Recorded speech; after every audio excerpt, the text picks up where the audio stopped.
The Hamatan wind arrived early that year. Dust drifted across the city like forgotten memories. People covered their faces. Street traders wrapped scarves around their heads. And in the grand mansion overlooking the capital, 28-year-old Tunde Adebayo stared out of the window and wondered why success felt so empty. His father was one of the most powerful politicians in the country, the kind of man whose phone calls could change careers, the kind of man whose smile appeared on newspaper front pages, the kind of man everyone respected or feared, sometimes both. Tunde had grown up surrounded by wealth, luxury cars, private schools, foreign vacations, security escorts, everything money could buy, everything except freedom. His life had already been planned before he was born. One day he would inherit his father's political empire. One day he would marry a woman from an influential family. One day he would continue the dynasty. No one ever asked what he wanted until he met Zara. Their first meeting happened at a university conference in Jos. Tunde had attended as a guest speaker. Zara was there representing her department. She stood before hundreds of students discussing education in northern Nigeria. Confident, intelligent, fearless. She wore a simple hijab, no expensive jewelry, no designer clothes. Yet, somehow she commanded the room more effectively than politicians twice her age. Tunde found himself listening long after her presentation ended. When she finished, the audience erupted into applause. She smiled shyly and returned to her seat. Something about her stayed with him. Later that evening, he approached her. You embarrassed every politician in the room. She laughed. That wasn't my intention. It looked intentional. Maybe politicians should tell fewer lies. Tunde nearly choked on his drink. Nobody spoke that boldly around him, especially not to him. She extended her hand. I am Zara Musa. Tunde. She raised an eyebrow. Just Tunde? He smiled. For now. Their friendship began with debates, arguments about politics, conversations about religion, discussions about poverty, late night phone calls that stretched into dawn. Neither realized they were falling in love, not at first. Love rarely announces its arrival. It enters quietly, like a visitor who never leaves. Zara came from a small town in the north. Her father was a retired school teacher. Her mother sold fabrics in the local market. They were not rich, but they possessed something Tunde envied: peace. Their home was filled with laughter. Their meals were shared together. Their love felt uncomplicated. When Tunde visited for the first time, Zara's father welcomed him warmly. No bodyguards, no formalities, no political calculations, just genuine hospitality. For the first time in years, Tunde felt like a normal person, not a politician's son, just a man. As their relationship deepened, reality began creeping closer. People started noticing. Questions emerged. Rumors spread. A wealthy southern politician's son dating another Muslim woman became the favorite topic of gossip. Friends warned them. Family members whispered concerns. Political allies expressed discomfort, but Tunde ignored them. Love, he believed, was stronger than prejudice. He would eventually learn how wrong he was.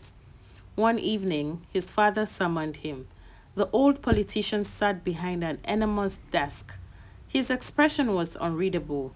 I hear you've become close to a certain young woman. Tunde remained silent. Is it true? Yes. His father nodded slowly. Then came the words Tunde would never forget. This relationship must end. The room grew cold. Why? His father leaned back. Because you have responsibilities. I have a life. You have a future. So does she.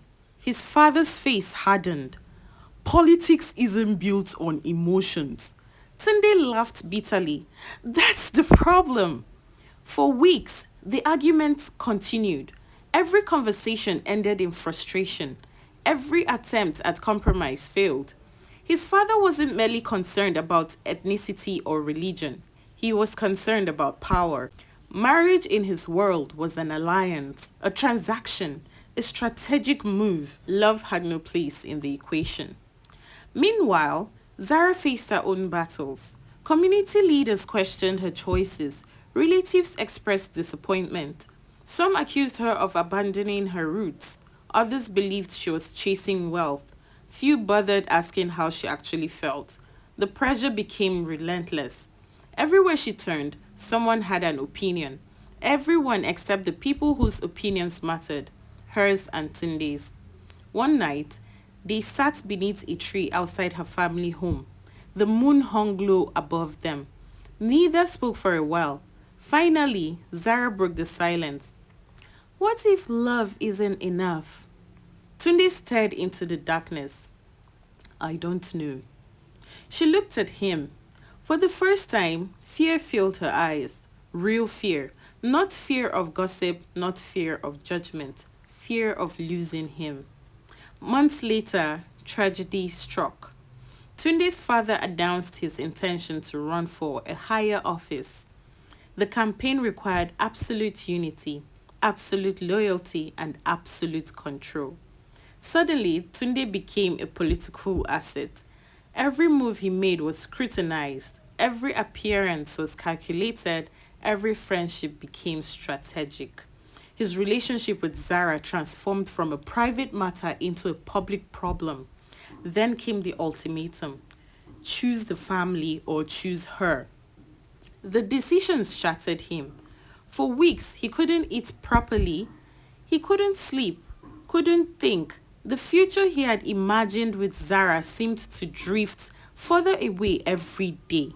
Eventually, he requested to meet her one final time. They met at a quiet park in Kaduna. The Hamatan wind moved gently through the trees. Zara knew immediately. She saw it in his eyes. The defeat, the sorrow, the guilt. You've made your decision, ba? His silence confirmed it. Tears gathered in her eyes, but she refused to let them fall. Not yet. Not in front of him. I fought for us. He whispered. I know. I am sorry. I know. I love you, Zara. Her smile broke his heart. I know that too. The tears came after all, for both of them. Years of dreams collapsed into a single painful afternoon, not because they stopped loving each other, but because the world around them demanded sacrifices they couldn't overcome. They parted that day. Neither looked back. Life moved forward, as it always does. Tunde entered politics. His father's predictions proved correct. He became successful, influential, and respected. The newspapers loved him. Television stations invited him. Crowds cheered his speeches. Yet, every achievement felt incomplete because there was always a part of himself missing. Zara pursued education, then humanitarian work. She devoted her life to helping girls access schools in undeserved communities. Her impact spread across northern Nigeria. Thousands of young lives changed because she refused to surrender her purpose. People admired her, communities celebrated her, but some nights she still wondered about the road not taken, if she had married Tunde or not. 25 years passed. The country changed. Governments came and went. Politicians rose and fell. Children became adults. And memory softened around the edges. Then one evening, fate intervened. A national education summit brought leaders from every region together. Tunde attended as a keynote speaker. Zara attended as an award recipient. Neither knew the other would be there until they walked into the same hall. The world seemed to stop, not because they were young again. They weren't. Not because the pain disappeared. It hadn't. But because some people leave fingerprints on your soul, and time never completely erases them. After the ceremony, they spoke. not as lovers, not as strangers, but as two people who had once shared a dream. They talked about life, about family, about regrets, about gratitude, and about the country they had both spent decades trying to improve in different ways. As the evening ended, Zara smiled. You became the man you wanted to be. Tunde shook his head. No. What do you mean? He looked at her gently. I became the man everyone expected me to be. For a moment, neither spoke. Then Zara squeezed his hand, a gesture filled with understanding and forgiveness. When they finally said goodbye, there were no tears, no dramatic promises, no declarations of love, only peace, the kind that arrives after carrying a wound for many years. That night, the Hamatan wind returned, sweeping softly through the city, carrying dust, carrying memories, carrying the story of two people who loved each other deeply but lived in a world where money, power, politics, and ideology demanded a higher price than either could pay.